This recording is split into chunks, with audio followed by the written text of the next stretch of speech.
чтение нашего Евангелия. Я сейчас снова вывожу его на экран.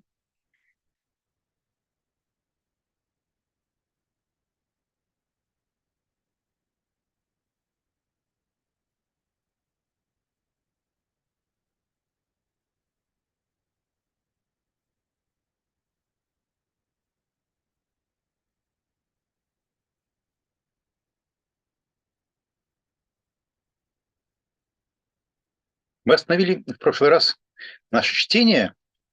Простите.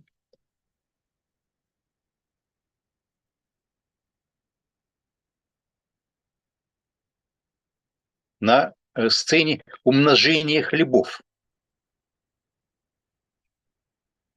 И на сцене того, как Иисус явился, подошел к ученикам, когда они переплывали через море. Мы кончили на 6:52. 6:51, если я правильно помню. Давайте начнем сегодня чтение стиха 6:52. Скажите, видно ли два текста, которые вывел сейчас на экран? Да. Окей.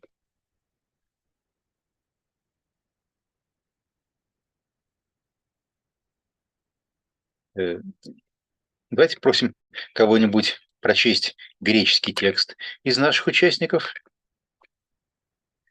Например, Лариса, вы готовы?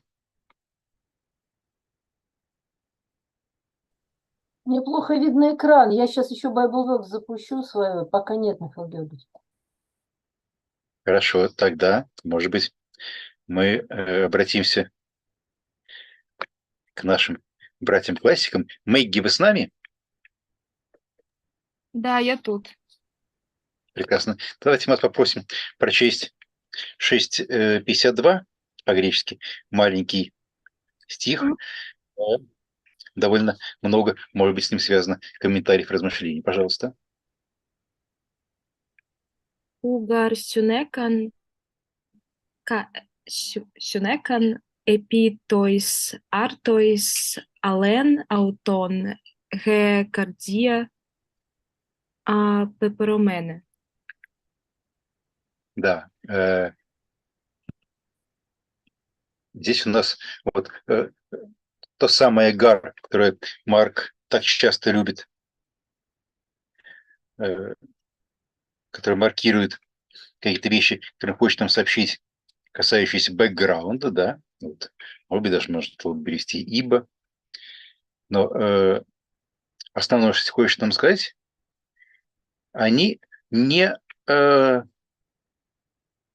поняли, да, усинекан эпитоис артоис, буквально по поводу хлебов. Но думаю, что, наверное, это тот случай, когда переводчик имеет право и даже обязанность как-то чуть перефразировать переводимый текст. Даже после хлебов, даже по поводу хлебов они так ничего не поняли.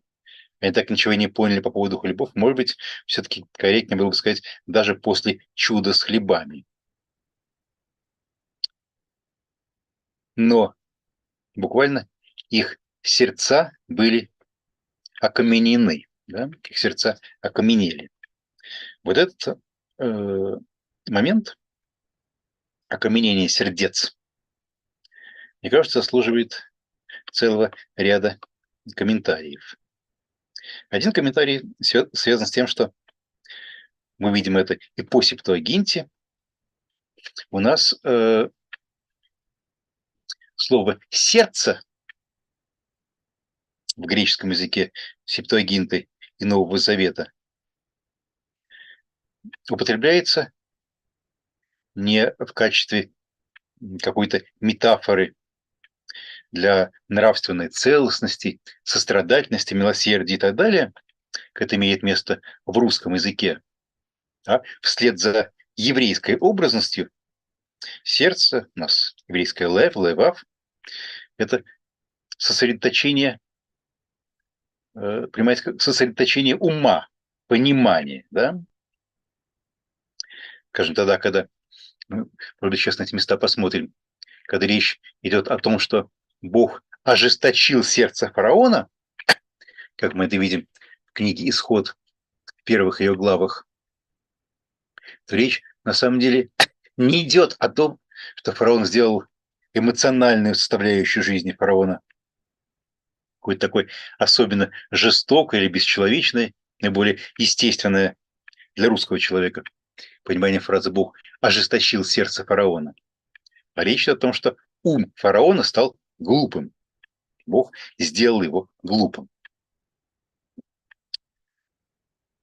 И, конечно же, здесь стоит перед переводчиком вопрос о том, что нам делать в данном случае с греческим «кардия». Буквальный перевод «сердце», как кажется, на самом деле настолько не соответствует русской метафорике. Сердце как орган ума, орган понимания для нас это образ нашей картине мира совершенно чуждый. Были их умы, как я сказал, пепорумена, буквально окаменевшие. А может быть, здесь тоже имеет смысл немножко изменить метафору. Мы были окаменевшими, ослепленными. Давайте вот теперь от моих сомнений и вопрошений как переводчика перейдем к анализу тех текстов, которые, может быть, образуют внутри Библии какую-то такую, что ли, сетку перекличек. Вот открываем, допустим, у нас нашу Библию. Вот где у нас бывает окаменение. Да? Скажите, сейчас видны наши стишки, избранные по BibleWorks? Видно, да. Прекрасно. Вот, например, посмотрим. У нас Иоанн 12. Да? Говорится про то, что вот, народ сей, это у нас цитата, да? Цитата из Исаии. Народ ослепил глаза свои и окаменел сердце свое, чтобы не видеть глазами и не разуметь сердцем, да? Гинаме ноэсусин тайкардию, чтобы они не поняли, не разумели сердцем. Явно, что здесь речь идет именно о сердце, как об органе ноэма, понимания, а окаменение понимается как некоторое ослепление этого органа, которое не дает уму правильно функционировать. Или, например, секундочку, 2 Коринфянам. Эпороте та ноэмата аутон, да? У нас этот самый образ окаменения здесь эксплицитно сочетается не с сердцем, а с пониманием, разумением. Ноэма.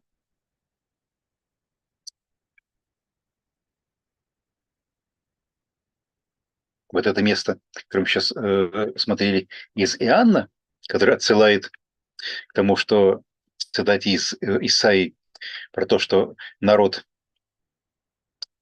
не мог понимать то, что происходит вот, в Новом Завете, то, что делает и говорит Иисус, потому что их глаза были ослепленными, вот, сердца, умы окамененными. Он же перекликается с местом, которое мы уже видели в нашем Евангелии от Марка. Помните какое-то место, где вот к этому же самому ветхозаветному образу содержится отсылка?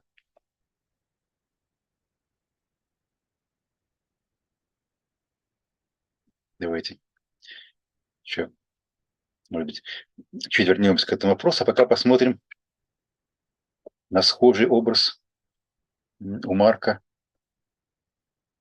где речь идет про дискуссию, спор Иисуса вот, с теми законниками, которые наблюдали за Иисусом, не будет ли он исцелять в субботу и тем самым нарушать закон Моисеев. Иисус исцеляет человека с парализованной рукой, спрашивает у своих оппонентов, ну что же, по вашему делу, по вашему мнению, нужно делать в субботу, добро или зло, и смотрит на них с гневом, переβλепсамен саутус меторгес, сюлипуменс эпей пороси, то есть кардия саутум. Но здесь речь идет именно про то, что как бы вокруг Иисуса есть узкий круг учеников, которые понимают его, и круг его оппонентов, внешний круг, тех, которые ведут поросис, тескардиас, аутон, его не понимают. Что происходит у нас вот как бы внутри этой динамики между 3 главой Марка и 6 главой Марка. У нас говорит, что постоянно, словно как по какой-то лесенке, Евангелие от Марка идет к сцене распятия и отвержения Иисуса учениками. Да? У нас здесь ученики, по отношению к ним применяется тот же самое очень серьезное выражение, очень серьезное обвинение, которое было сказано, они оказываются практически наряду со внешними. Если мы посмотрим не просто на образ окаменения сердец, а на образ ожесточения сердец, то мы видим, прежде всего, очень много отсылок к исходу, да? Здесь, правда, употребляется другой глагол. Не поро тенкардиен ауту, а глагол скларюна тенкардиен ауту. Это то, что делает Бог с сердцем, то есть с умом фараона. Он у нас здесь выступает как некий такой прототипический враг Израиля, да?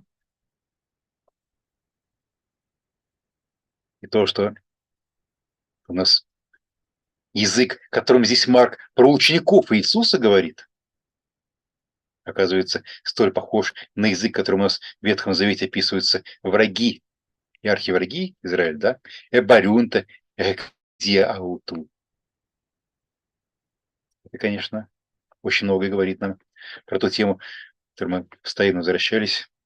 Ученики Иисуса у Марка, да? Все возрастающее одиночество главного героя Евангелия.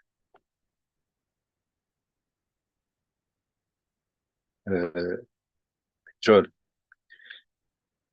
I made some comments on the image of the porosis of the hearts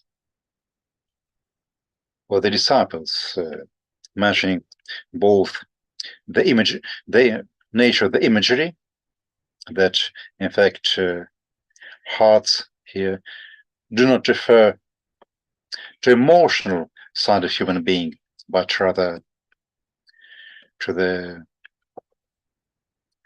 possibility of understanding. And then I try to draw our attention to the fact that Jesus' disciples are described here in the same, almost in the same terms as Jesus' opponents over, and almost in the same terms as the enemies of the Jewish people in the Old Testament. Right. Yes, I followed that, and I agreed with everything that you said, and I do think it's a radical thing to say about the disciples, to apply this language to them, and as you mentioned, he repeats it in chapter 8, where it becomes even more emphasized. And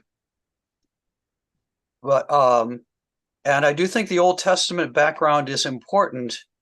But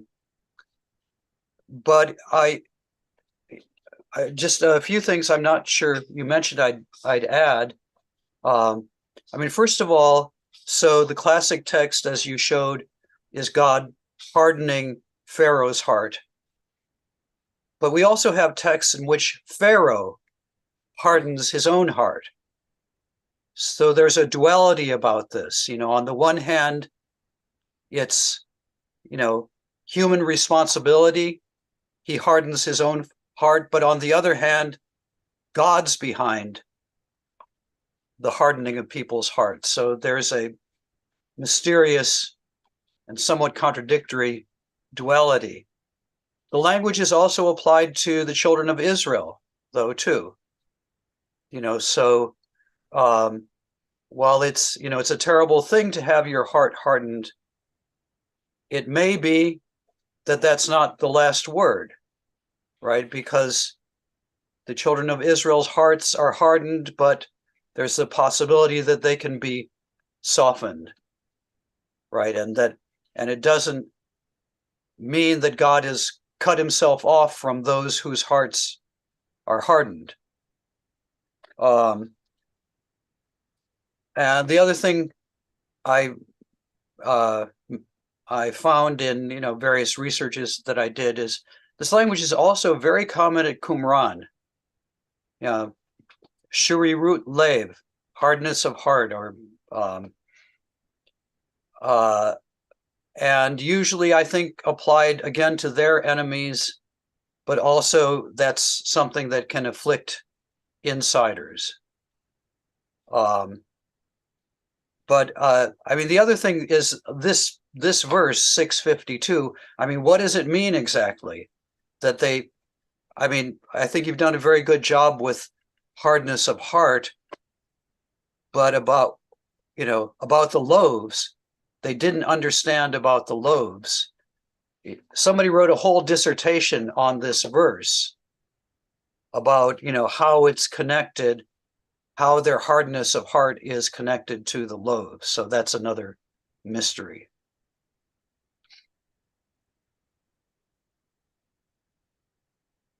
Thank you. Meanwhile, I would like us to look at the passage. In fact, here in Mark, yes, here in Mark, we have a kind of a reference to Isaiah 6:10, yes, where the prophet tells us why the people of Israel cannot understand God's will. Once again, hekardia in the sense of the human possibility to understand what is going on. And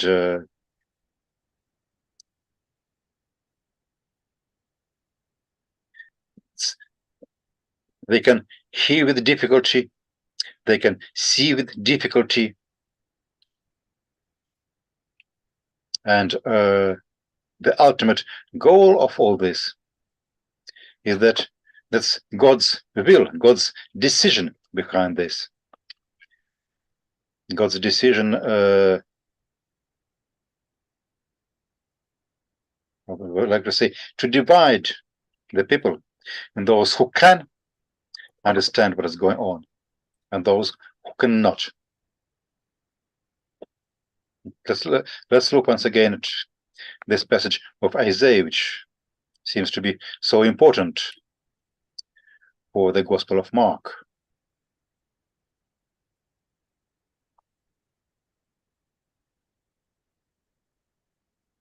И сказал: ну, пойди и скажи этому народу, слухом услышите и не уразумеете, и очами смотреть будете и не увидите, потому что сердце от народа отяжелело, ослепло, они ушами с трудом слышат, и очи свои сомкнули,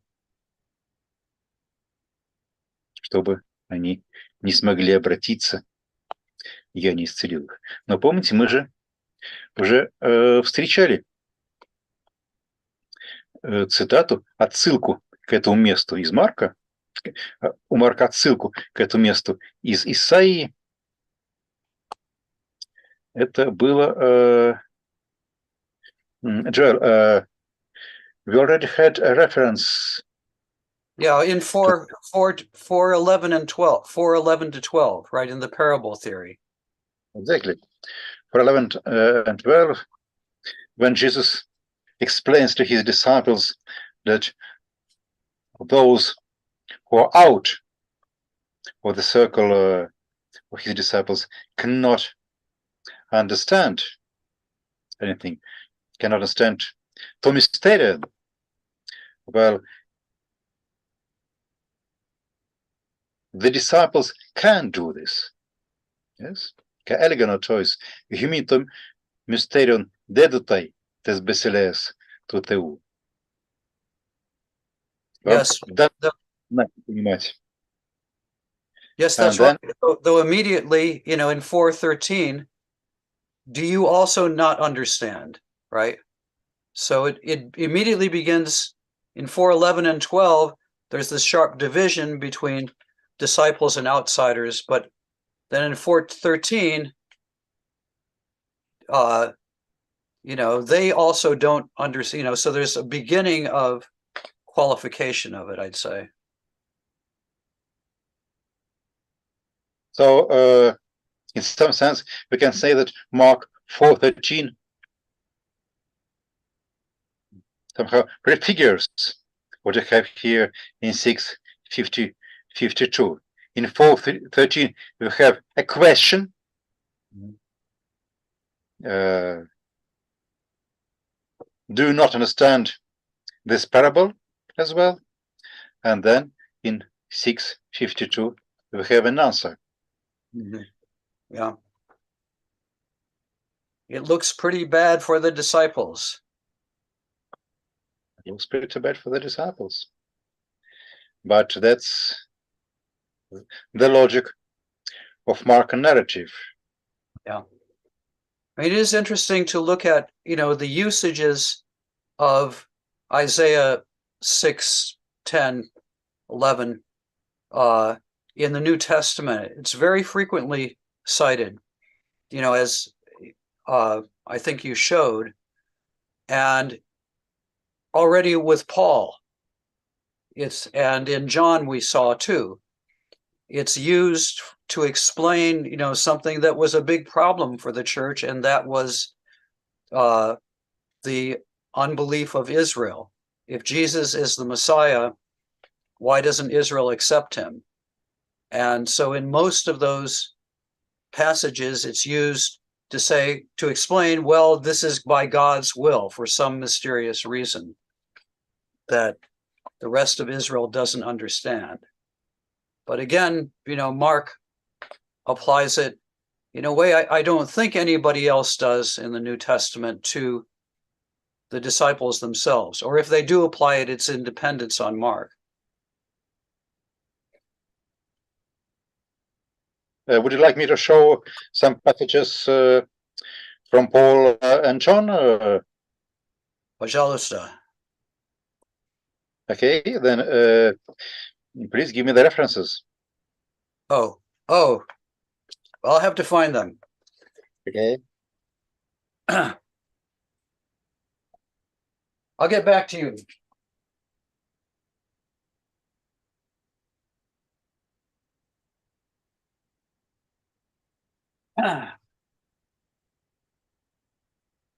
Well, let's see.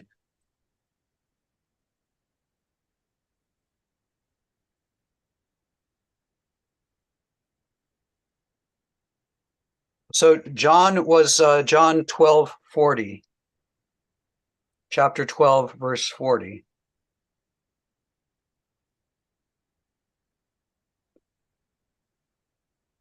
Yes. We already looked to this passage. Paul in Romans chapter 11, verse 8. And by the way, the inner logic of this passage in John is almost the same as in our Markan passage. Because although he did all those miracles before them, they did not believe in him. Yes, but here it's not the applying to the disciples, but it's applying to those from Israel who don't accept Jesus. Yes, that's exactly what I wanted to draw attention to, that the same imagery and the same approaches that here in John are applied to Jesus' opponents in the Jewish environment. In Mark, in our place, it's almost the same logic and the same vocabulary applied as critique, not of the unbelievable, not on the unbelieving Jews, but of his disciples. Right. And in Romans chapter 11, I think it's the next one there, 11:7. Mm-hmm. Well, so here it's, again, those from Israel who have not accepted Jesus. And it goes on in 11:8 to quote Isaiah 6:10. Yes, exactly. So there's a whole network of references to this passage, both in Mark and in other writers. But in Romans, once again,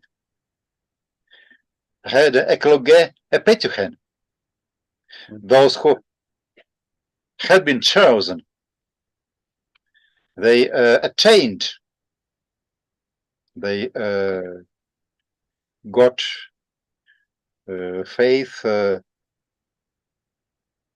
But we could say that in Mark, he ekloge eperothe. Right? Yes, exactly.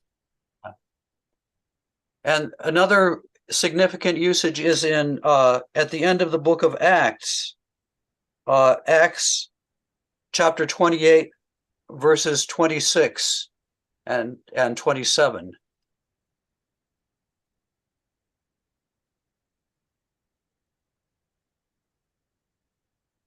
Yes.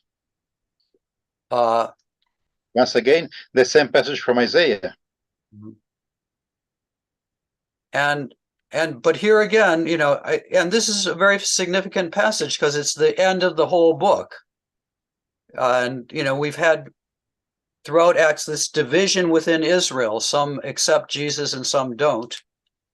And then at the end, where there's a similar division between those in Rome, those Jews who are accepting the message and those who are not accepting it, those who don't accept it, they have this passage applied to them.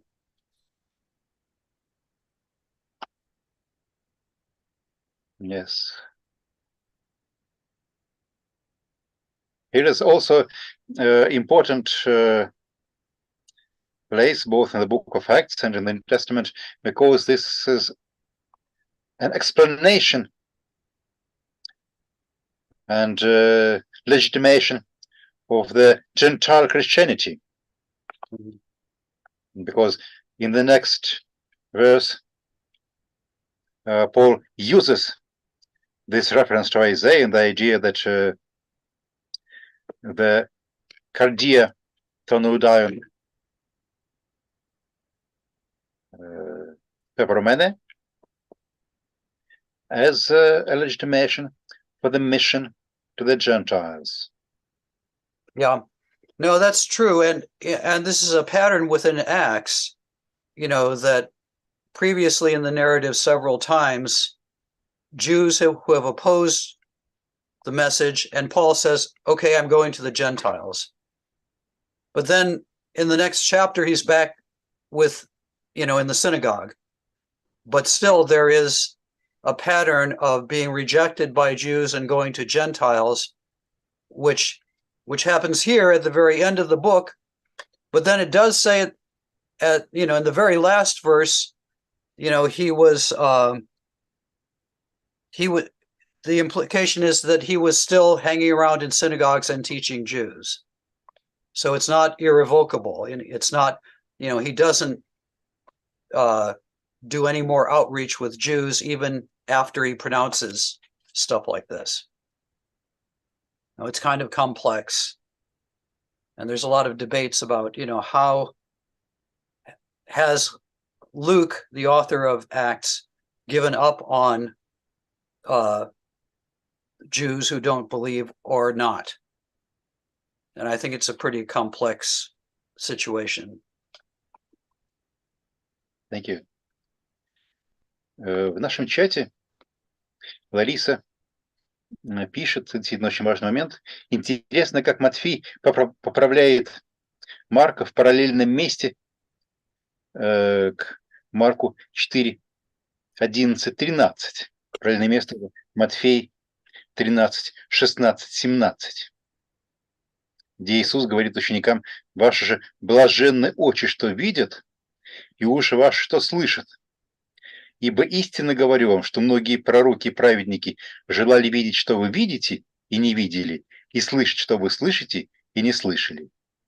Да, то есть у нас в данном случае видение мира Матфеем, оно намного ближе к традиционному церковному восприятию. Да? У нас есть ученики, последователи Иисуса, христиане, чьи очи блаженны, потому что они видят и понимают.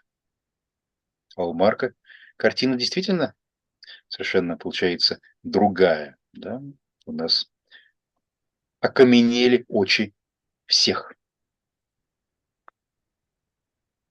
Can I ask you one thing? I think we talked about this before. Can you go back to the text of Isaiah 6:10 in Hebrew and in Greek? Yes?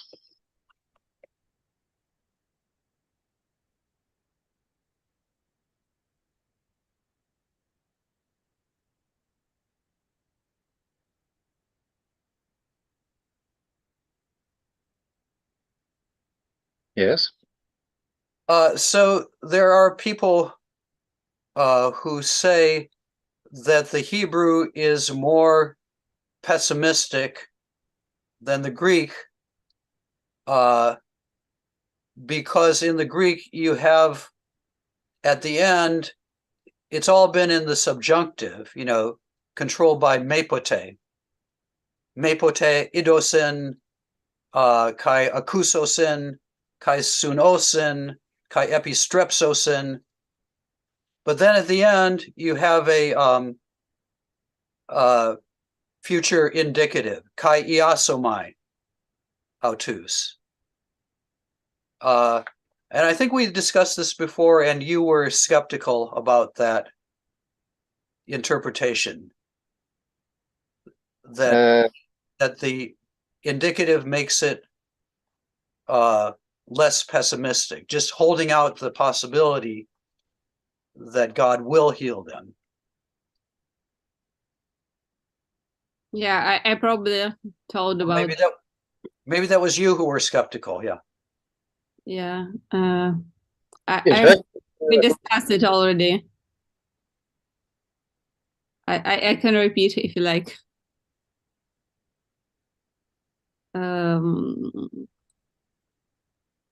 Повторить мне еще раз?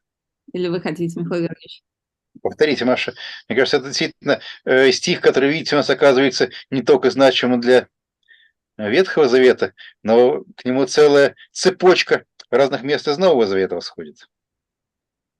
Yeah, actually, I wrote a Russian article about this chapter in the Septuagint. If you like, I can send you, and you can try your Russian. Okay, хорошо. But I can tell once again about that. Маша, вы можете кратко сказать, вашу статью вы можете послать не только Джоэлю, но вообще всем участникам, что возможно, что многие русские участники тоже с ней еще не знакомы. Это же ведь действительно очень такой ключевой стих. Я Разошлите покажу, нам. я открыла этот кусочек из статьи, давайте я покажу, какие есть возможности. Вы открыли на экране? Я статью открыла, если вы мне дадите возможность показать, то я могу показать кусочек из статьи, там по-английски есть просто варианты. Окей. Кажется, я дал вам право. Мгм.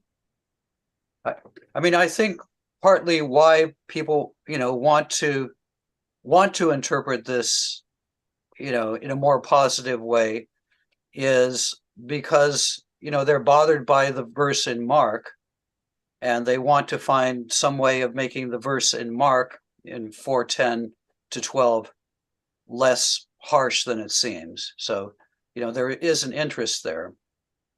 But I am interested in, why the syntax changes with that, very last verb. Yeah, actually I can what can I say? Yeah, there is difference between in Нужны ли вам какие-то еще права, чтобы вы могли продемонстрировать ваш экран? Сейчас не видно мою статью? Нет? Он мне пишет, что почему-то your screen share is loading. Почему-то он.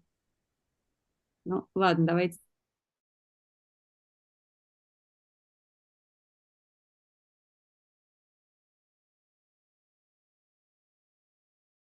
Да. Joel, I can say that it's a difficult question, and I think there is no easy solution for that. And I can say two things. First of all, that's true that in Septuagintal and in New Testament Greek, there is some sort of interchangeability between subjunctive and future, and future simple, future, not simple, how it's said in indicative, has more modal,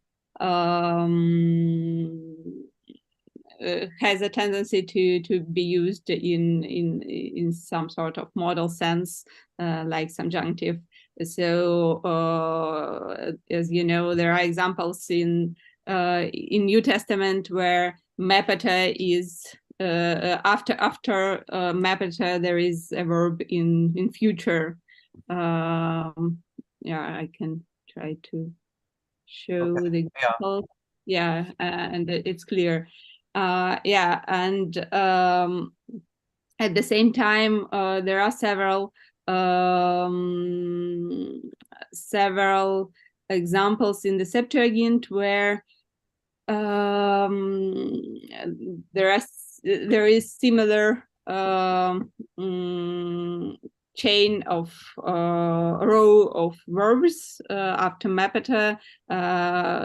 First are in subjunctive, and the following is in future, and it looks like there could be some nuance in meaning separated, which can separate it. And the best example, just 1 second, I'll try to find, I don't remember it for sure. Just 1 second.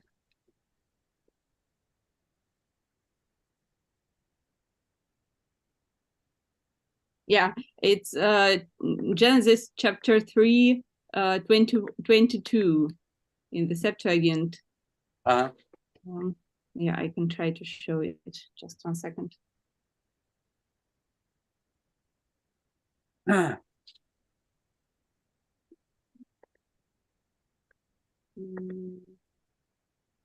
Yeah, can you see it?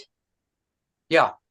Yeah, okay. So kai eipen ho theos idu adam gegonen hos heis ex hemon tu genos kein kalon kai poneron kai nun mepote ekteine ten hera kai labe tu xulu tes zoes kai fage kai zesetai eis ton aiona. So and God said, here Adam would be like one of us, who probably know, who will know good and bad, and then sorry, I'm bad in translating English. Yeah, and then lest Lest. stick out his hand and take from the tree of life and eat, and he will live. Yeah. And he will live Forever. Yeah, and I think this is a very good example, which shows that in such expressions, on the one hand, there is some distance between actions which are expressed in subjunctive, ekteine, labe, and fage. It's what's happening now, and zosetai, it's a later consequence of this action. But at the same time, there is no hope here, and it's hard to say that it's Oh, that's a very good parallel. And it's clear that zesetai is also connected with mepate, and it's not separated from that, and it's separated in time, but not in having positive meaning instead. That negative instead of negative. So if we go back to Isaiah, I think that something similar could be applied to this text, and also that it's I will not say I will not heal them ever.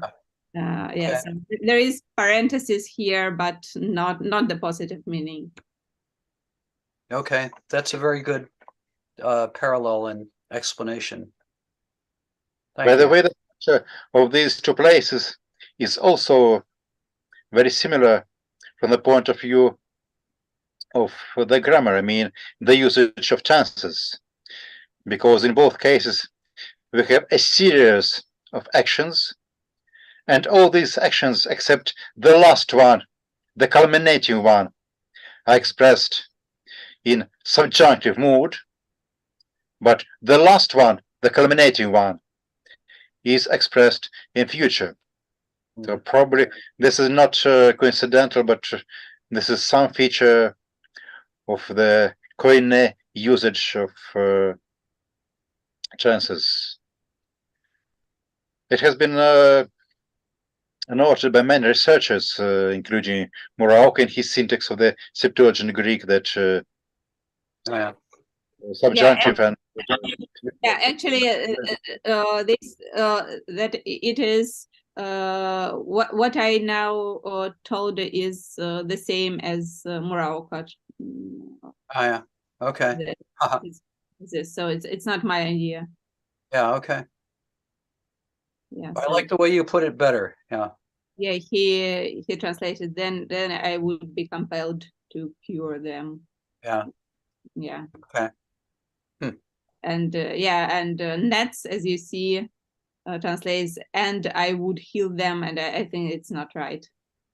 Okay. I think it's... I mean, that's the more positive interpretation. I think that's not not what is meant in this text. Yeah, there is some sort of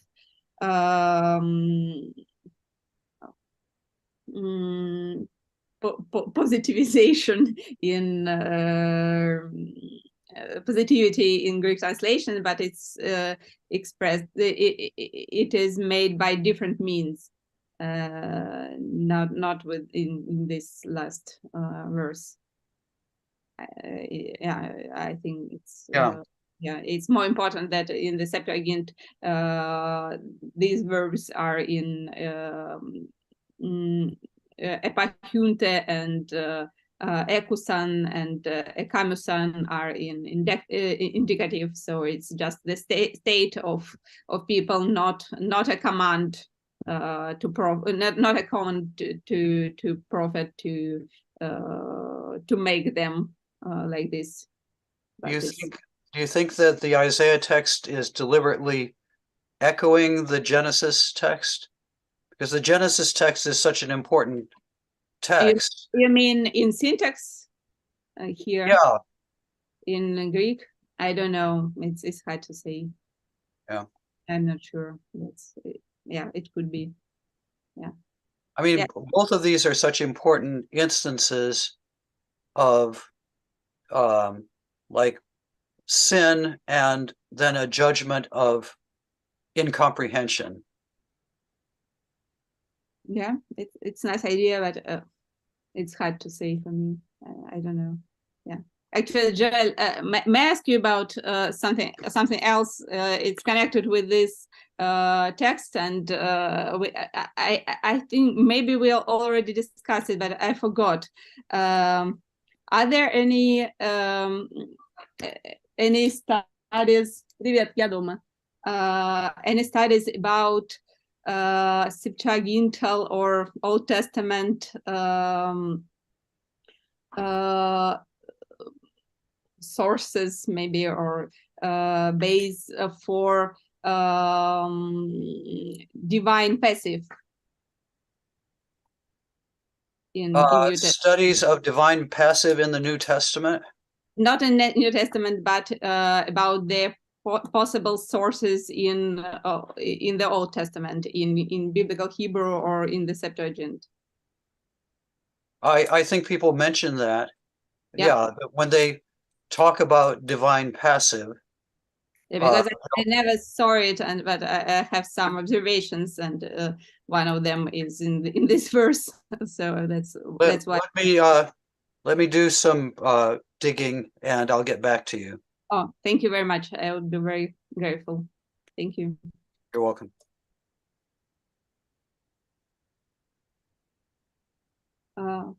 Yeah, can I stop sharing? Don't share anymore. Yeah, okay. Can be a mistake to share too much. Спасибо, Маша. In English, in American English, we say oversharing. That's something we don't want to do.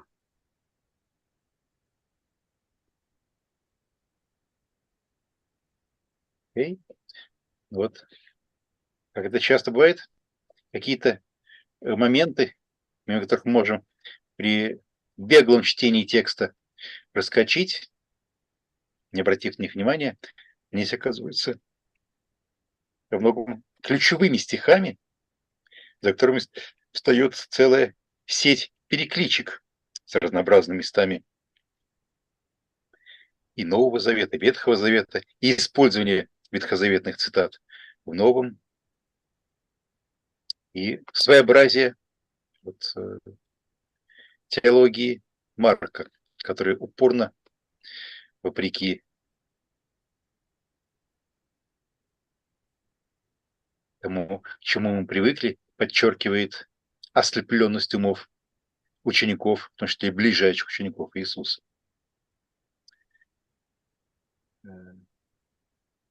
Давайте, может быть, следующую перекупу прочтем чуть-чуть побыстрее.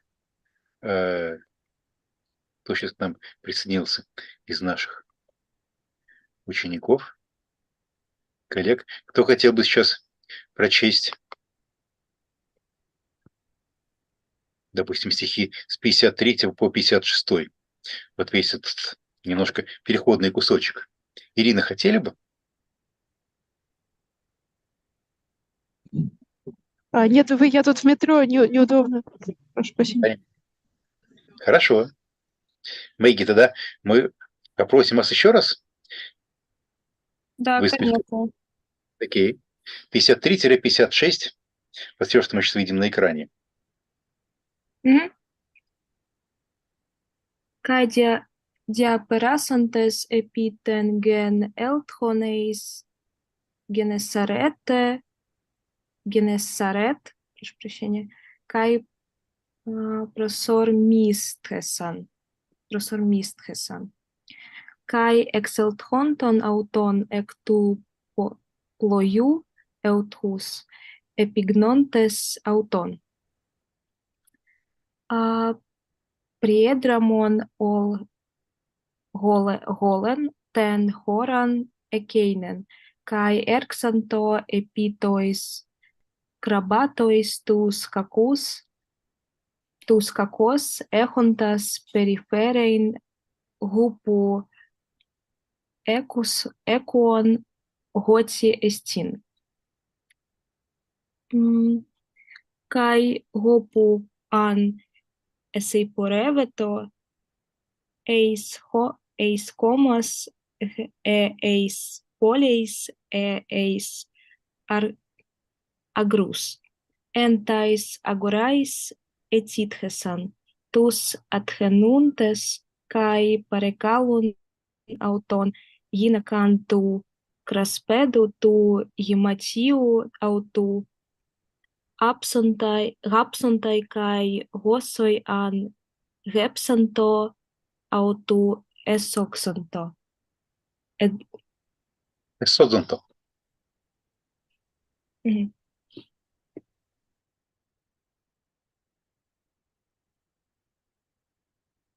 Да.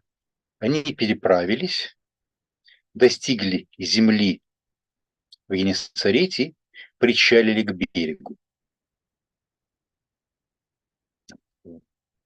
Так, селтонтон аутон, если пытаюсь перевести греческий гентиус абсолют, как едва они вышли из лодки, это вышедшими им из лодки, да, как тотчас же узнали Иисуса, имеется в виду, какие-то люди, которые были на том берегу, и бежали всю округу, чтобы оповестить. И отовсюду начали приносить больных на носилках туда, где, как люди слышали, находился Иисус. В какую бы деревню или город или село он не входил, всюду на площадях клали больных и просили, чтобы он позволил им коснуться хотя бы края его одежды. И те, кто прикасался, исцелялись. Ну, у нас вот содержание этой перекопы, но как бы во многом повторяет то, что мы уже видели раньше, что Иисусу не удается как-то вот уйти в одиночество, отрешиться от известности. И как бы он не старался это делать, у нас же, помним, с чего начинается вся эта история, да? Он велит ученикам отправиться на другую сторону, прощается с народом, поднимается на гору помолиться. Мы видели, что это как бы перекликается с отдельными местами в самом начале Евангелия. Он поднимается, уходит, чтобы молиться в одиночестве. Да, но этого не получается. Люди узнают и приносят больных. Да? Мне кажется, интересным вот в этой истории является то, что получается какой-то обратный контраст между учениками и, наоборот, вот этими самыми внешними людьми вовне. Умы учеников ослеплены, даже несмотря на чудеса, которые творит Иисус, а умы внешних оказывается, наоборот, как бы просвещены, и они, понимая, что от Иисуса исходит чудотворная сила, приносят сюда больных, чтобы их исцелить. Joe, did you get my question? Or should I repeat it in English? По-английски, пожалуйста. Okay. I wonder whether the story, this chain of events in verses 52 through 56 makes sort of a contrast with the unbelief, or at least misunderstanding of Jews' identity on behalf of his disciples in verses 51. You have a very strange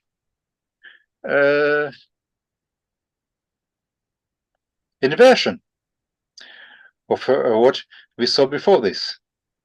The disciples do not understand. The same verses of Isaiah that earlier have been applied to the outsiders are now applied to the disciples, while the outsiders, they understand, they sunekan, maybe because of Jesus' miracle with the loaves, or because of other miracles, and they act in the right way. They try to ask Jesus to perform more miracles.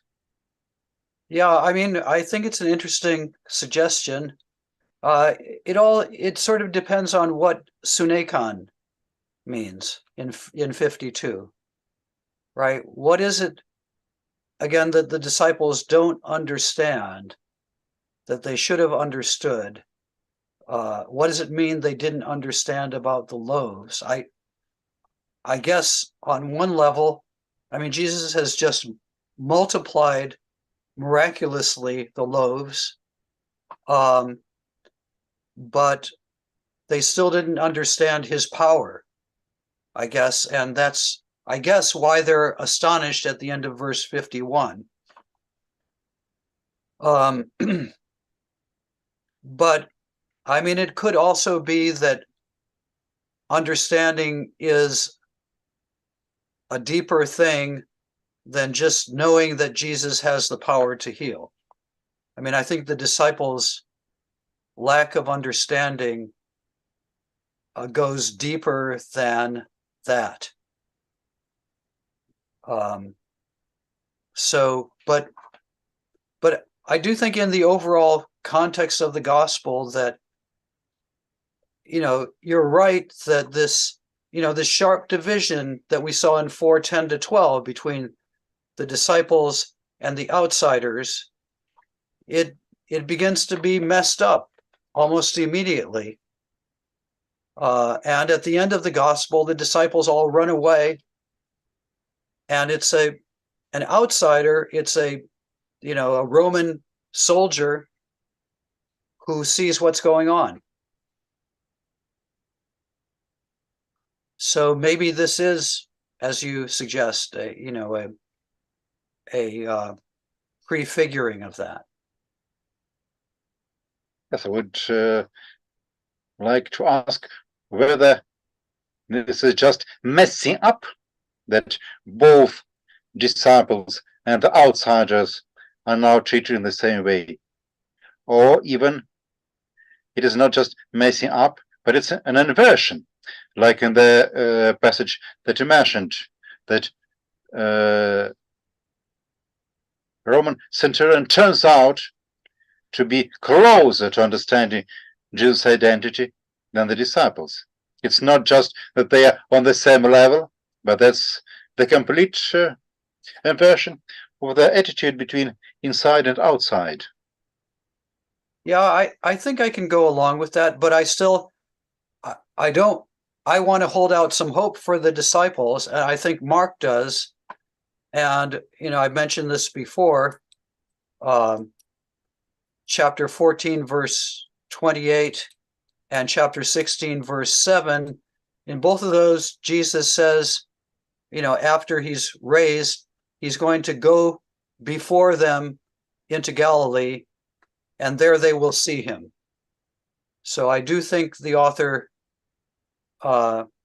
thinks that there is going to be a reconciliation between Jesus and the disciples after the resurrection. But I agree in the sense that, Mark he sets up this division, sharp division, and then he knocks it down. And I think that must be a deliberate strategy of his, that he wants to deconstruct the binary that he himself has created, to speak in like deconstructive terms, which I don't generally like to do. No, but I think that in this case, deconstruction is very much in place. The term deconstruction. But the question is whether Mark deconstructs here the construction that he himself had created in the earlier chapters, or whether he is deconstructing some image that he inherited from the earlier Christian tradition. Right. No, I think that's an important question.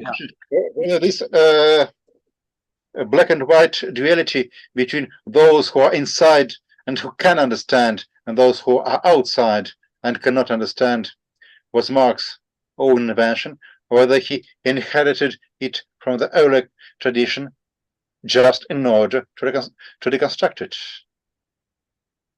Well, yeah, I think it's likely that he did inherit it from the earlier tradition. And he is deconstructing it.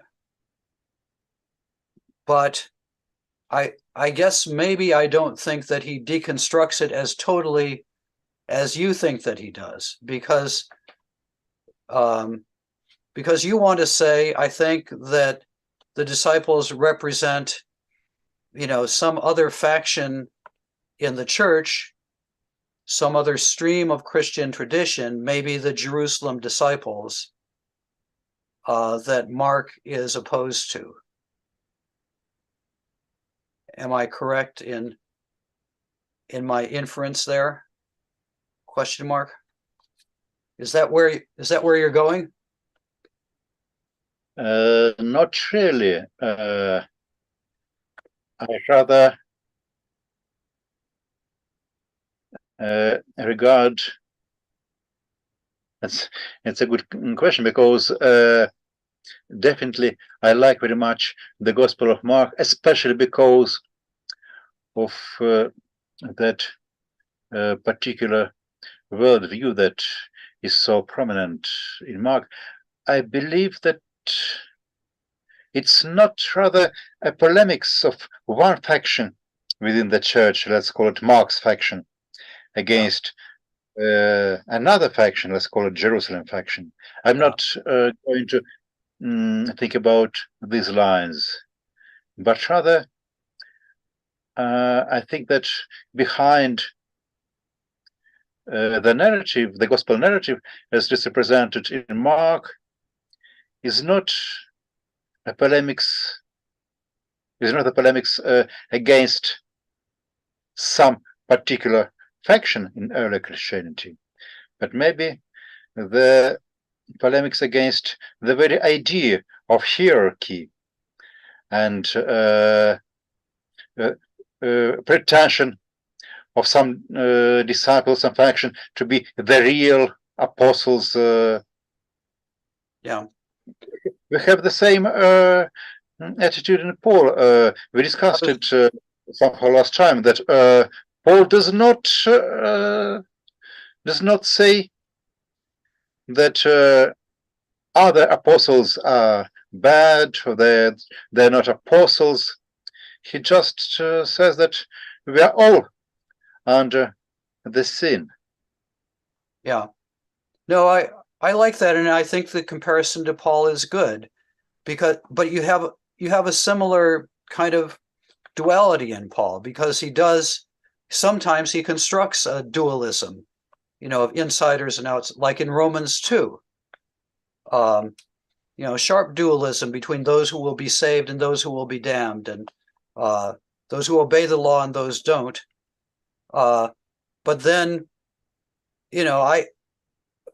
and this is, one of my, I think, the most important verses in Paul, in chapter 11, verse 32. God has handed all human beings over to disobedience in order that he may have mercy on all. So everybody belongs in the category of the disobedient, including presumably Jesus' followers, such as himself. But somehow that serves God's mercy on the whole cosmos. So I do think you have a similar deconstruction there of a construction that Paul elsewhere endorses, and that Paul also may have inherited from the church before him, or from apocalyptic ways of thinking that one finds already in Judaism, which he buys into and yet ultimately undermines, at least in that verse at the end of Romans 11. Yes, I know that there were some works that tried to explain Mark's attitude towards the disciples as a sign of his mistrust in the Jerusalem church and so on. I think you know the literature here better than I do, but to my mind, this is not his negative attitude to some particular group of people who pretended to be the real followers of Jesus, but rather his critique of any attempt on behalf of Jerusalem apostles or whoever else to say that we are the real followers. There are no real followers.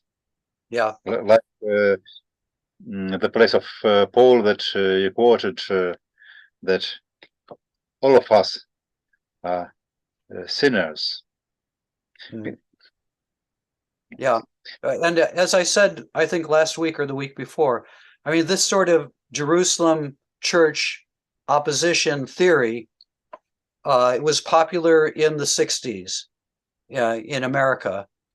And that had to do with the crisis of our own time, and with a distrust by those exegetes of their own ecclesiastical authorities. But I agree with you. I think that Mark's criticism, he's not trying to knock down one group in favor of another group so much as to knock down all human pretension to possess the knowledge of God. And yet, he does think that God reveals himself to human beings. But the claim that I know and you don't becomes a trap, I think. And it's a trap that, pretty much everybody in the gospel falls into, except for, somebody like the centurion, this Roman soldier at the end. But these people are just, they're just momentary appearances. I mean, there are people who want to say that the disciples as a group, they disqualify themselves, and the real model for faith are people like the centurion, the Roman centurion, like the woman who reaches out in faith to Jesus and is healed by him, like the mother of the Syrophoenician woman, and I mean, that's true. These are all, they're positive examples of faith, but they just appear for a moment and then they disappear. And I think Mark, it's easy to reach out in faith for 1 minute, but it's hard to follow day after day. And I think Mark recognizes that, and his portrait of the 12 is a portrait of the realistic problems that disciples meet and fall into, and the way that they fail. But that's not the last word for them either, because then there's still Jesus' promise that he will see them again in Galilee. Okay, thank you. End of sermon.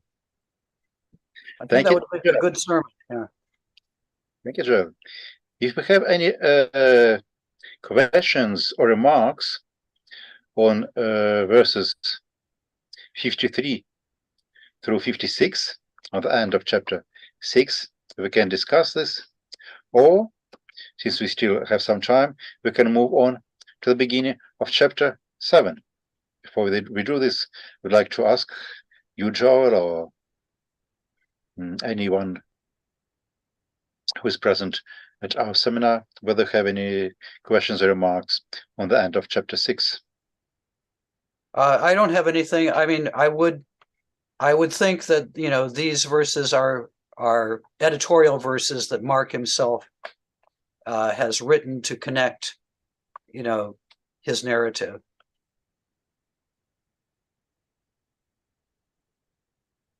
Okay. Any other remarks or questions? Then probably let's at least start to read the first verses of chapter 7.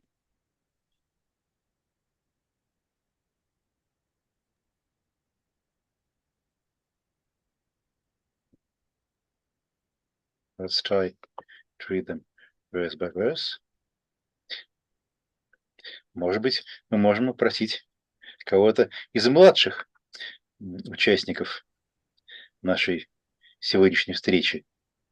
Руслана, вы готовы прочесть стих 7.1 по-гречески?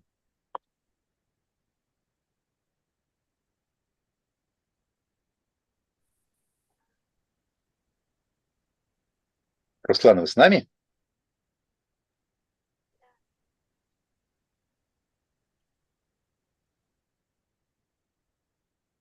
Пока мы не слышим ответа, тогда, Ирина, я прошу вас продолжить ваше чтение. Вы с нами, Ирина?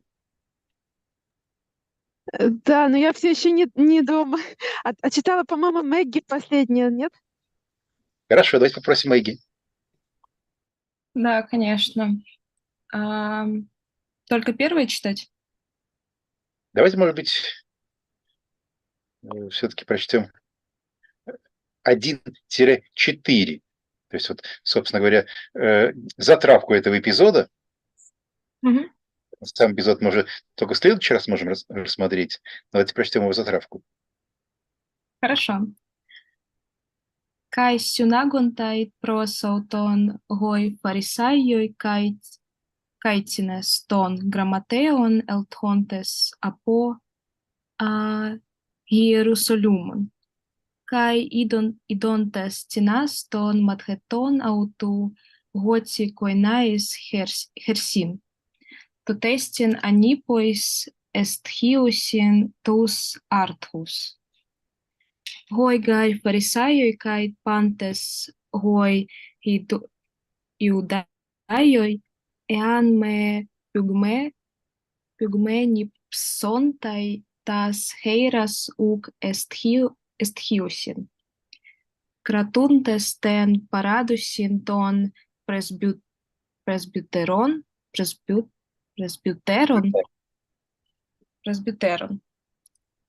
Kai apagoras ean me baptisontai uk esthiusin kai alla pola estin γα παρέλαβον κρατέιν baptismos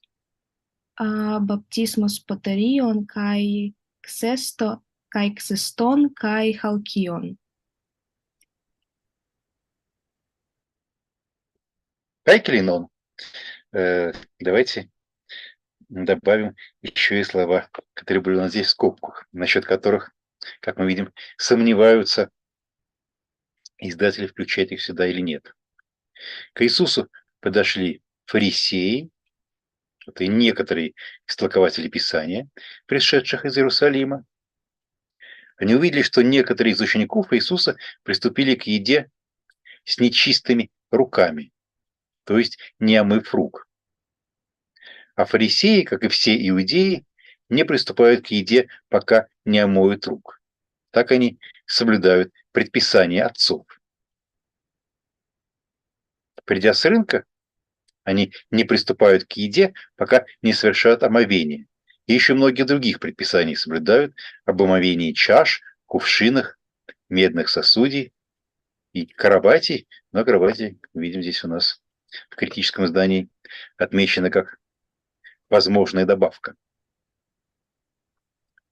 Это у нас продолжается тем самым тема противостояния Иисуса и фарисеев. То есть, прежде всего, противостояние Иисуса и тех еврейских законоучителей, которые наставили на особо строгом и буквалистическом истолковании Писания. У нас сейчас отдельный вопрос можем спросить Джоэля. Довольно часто встречаются именно в новозаветных исследованиях последнего времени представление о том, что в ту пору, когда реально жил исторический Иисус, у нас фарисеи не обладали настолько серьезным влиянием в еврейском народе, в еврейских общинах, как это у нас здесь изображено в Евангелии. И что образ фарисеев как главных оппонентов Иисуса и даже главных виновников смерти Иисуса возникает уже в первом христианстве позднее под влиянием полемики между христианами и протораввинистическом иудаизме, а в протораввинистическом иудаизме действительно, по-видимому, именно наследие фарисеев, парушим, играло ключевую роль. Любопытно, что здесь вот у нас в этом тексте какие-то вещи, которые действительно судят, скажем, по предписаниям и текстам позднейшего раввинистического иудаизма, восходит к традиции фарисеев. Любопытным образом здесь у нас у Марка, видите, говорится «гойгай фарисайой». Дальше, словно бы, автор поправляет себя. «Кайпантес гой иудайой». Вот, фарисеи, и дальше, как и все иудеи, не приступают к еде, пока не омоют рук. Очевидно, что здесь как бы автор пытается сам себя поправить или сам собой полемизирует. Про какой-то бэкграунд говорит, что вот так поступают фарисеи, а дальше поправляются иудеи все. Но у нас действительно вот строго разработанные предписания о том, что нужно руки омывать или, по крайней мере, обрызгивать перед едой, относится уже к раннему раввинистическому иудаизму и дальше к позднейшим раввинистическим предписаниям. Но сама по себе идея того, что омовение рук как знак чистоты, вот, как бы, полагается делать благочестивому иудею, но встречаются намного раньше. Ну, вот, скажем, даже мне это особо интересно, потому что это связано с посланием Аристея, да? то есть с Александрийским иудаизмом, с той самой средой, где когда-то зарождалась Септуагинта, то у нас послание Аристея 305, 305, 306, 306, 305-306 параграф. У кого есть возможность в Bible.org или в какой-то другой программе открыть послание Аристея, можете за мной следить. Говорится про переводчиков, которых поселили в Александрии, чтобы они занимались переводом Писания на греческий. Говорится, ну, давайте, может, все-таки открою у себя в Bible.org. Сейчас, дай секундочку.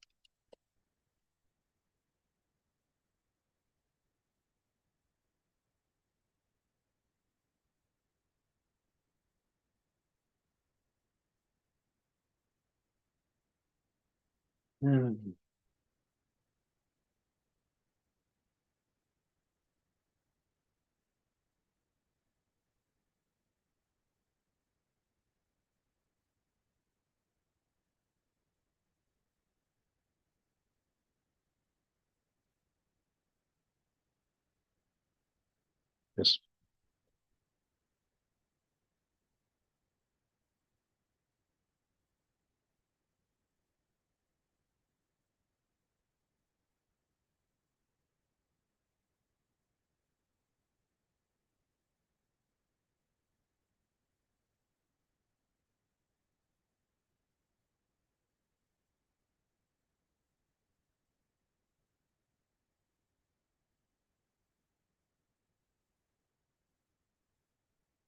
Да, вы видите, как ведут себя благочестивые переводчики, что-то сообразно обычаю всех евреев. Они омывали свои руки в море и молились Богу.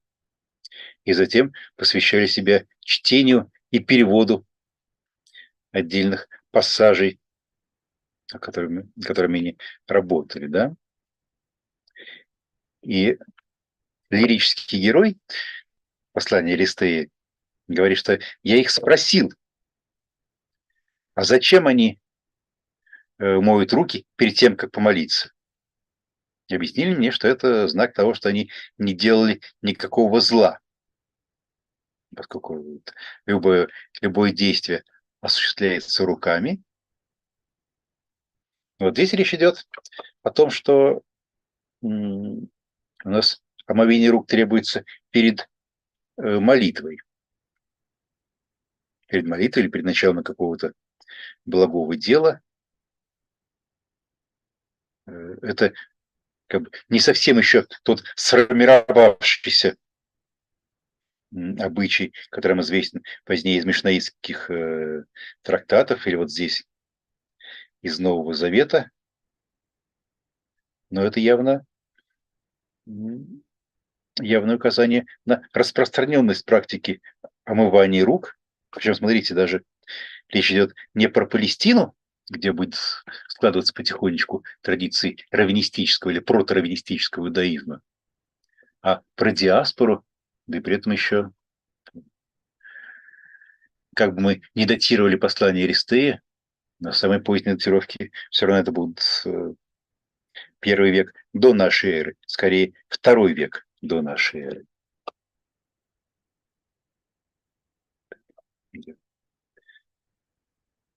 Пожалуй, да, закрою сейчас Аристея, да, видите, мы все могли и прочесть это. 305-306 параграфы из послания. Простите? Не видим на экране, мы видим Марка. Экран не поменялся, простите. Тогда.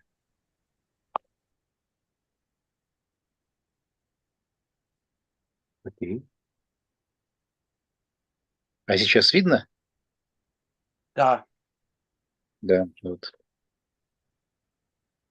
Vos de etos esti pasitois iudaius aponipsamenai te talasse tas heiras. Gosan euksantai просто он теон.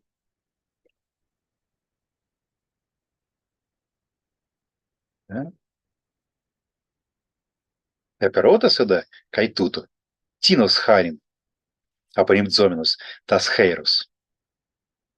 Тутеникаута эвхантай. Die Sakunde, wo die Martyrinosti, ton meden ergastai kakon.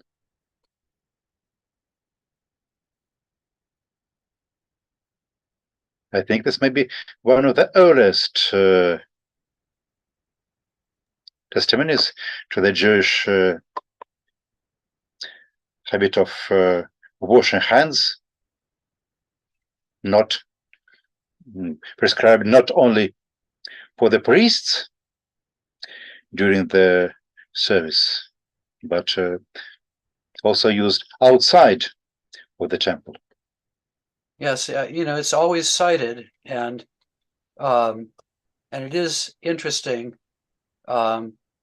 I guess, and I cited in my commentary. I guess I'm just wondering though now, to what extent we could use the epistle of Aristeas as a sort of source about what diaspora Jews did. Okay, your question is that you suggest that this is not witness to the laws and habits of the diaspora, or Well, you? I mean, it's just such a legendary story, to what extent can we derive history from it? But I mean, prima facie, it seems like it attests to a general Jewish custom of washing hands before praying, which we don't know about otherwise.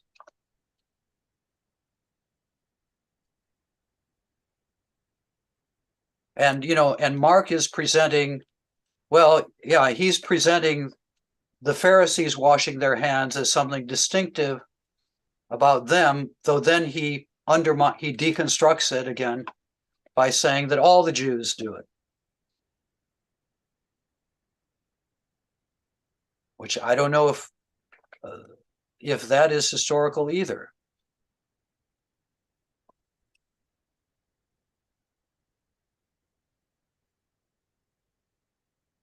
I think at least the letter of Aristeas is a witness to the fact that in the Jewish community of Alexandria, or in Jewish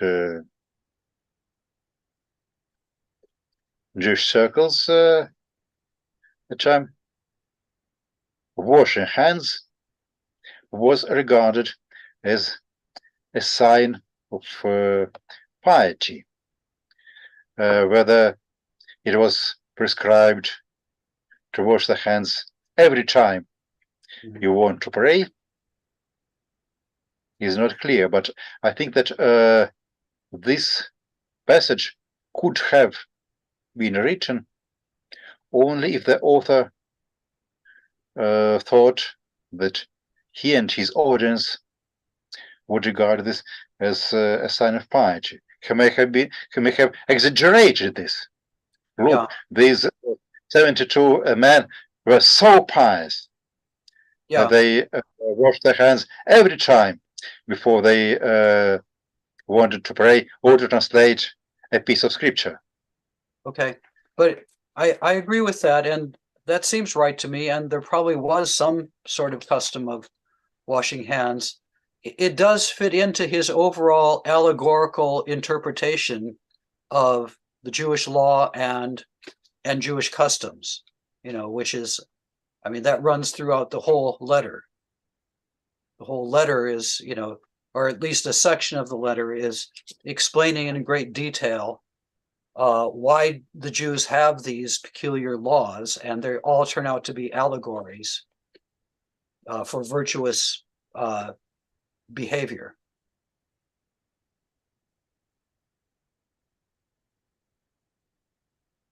Yes.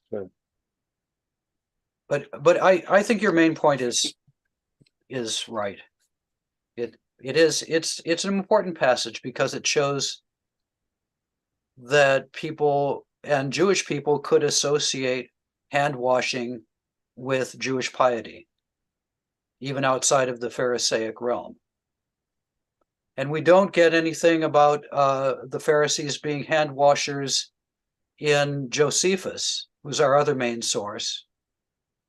What we get is a lot of rabbinic discussion about hand washing, and so people retroject that back into New Testament times. And there's probably some continuity, but Mark is our basic source for Pharisaic hand washing. Yes, and of course, when you also draw into the picture the hand washing of Pontius Pilatus in Matthew, though he was not a Jew, but the story was produced for Jewish audience, and it seems that the very logic that we see here in Aristus, yes, they explained that hand washing was a token that they had done no evil. Yeah. In fact, at least with this explanation, the passage from Aristus seems to be even closer to the description of Pontius Pilatus hand washing in Matthew. Yes, Then, that's a very good point. Yeah. Than to Mark. Yeah. So obviously, these different indications, different passages speaking about the role of hand washing for the Jewish tradition. This is not just a coincidence. They refer to some, maybe even not a custom, but some understanding of the meaning of hand washing that goes at least to the 2nd century BCE, if we date Aristus by the time. Yeah, no, that's a very good point. One other thing, I know, we're going to end soon, and maybe we should talk about this some more at the beginning of next time. But I do think it's interesting that in the passage in Mark at the beginning of chapter 7, they ask him, they don't ask, why don't you wash your hands? They ask Jesus, why don't his disciples wash their hands? And this is a pattern elsewhere in the gospel too, like in chapter 2, I can't remember if it's the Pharisees or the scribes. They ask Jesus, or maybe it's the disciples of John the Baptist.